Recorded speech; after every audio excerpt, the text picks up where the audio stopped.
Matthew 5:13-16. You are the salt of the earth, but if the salt loses its saltiness, how can it be made salty again? It is no longer good for anything except to be thrown out and trampled underfoot. You are the light of the world. A town built on a hill cannot be hidden. Neither do people light a lamp and put it under a bowl. Instead, they put it on its stand, and it gives light to everyone in the house. In the same way, let your light shine before others, that they may see your good deeds and glorify your Father in heaven. You have influence, probably more than you know. Whether you are aware of it or not, the people you come into contact with each day are impacted by the way you live, the things you say and don't say, and the choices you make. Some of these people may never open up a Bible, but they'll read the story of your life, and it speaks volumes.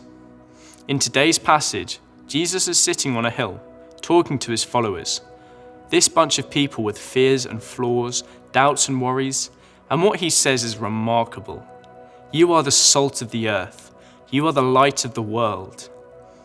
To understand the breadth of it, it helps to understand the value of salt and light back then. Without modern-day fridges, salt was used as a preservative to prevent food from going bad. It had medicinal value too, stopping infection and healing wounds. In a time without light switches and halogen lamps, light was a precious commodity. Of course, to be most effective, light needs to be placed strategically.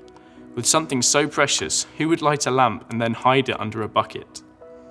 Jesus' point is that in a world that is decaying, our purpose is to preserve what is good and to bring healing and restoration. In a world that can be very dark, our role is to expose the darkness and show people the way out. We have been placed strategically around other people. The hope for these people, the hope of the world, isn't science or enlightenment or clever ideas. It's Jesus. If you're a follower of Jesus, he looks at you with your fears, doubts, and imperfections and says, you are the light of the world. In Jesus, you have the answer to the world's deepest problems.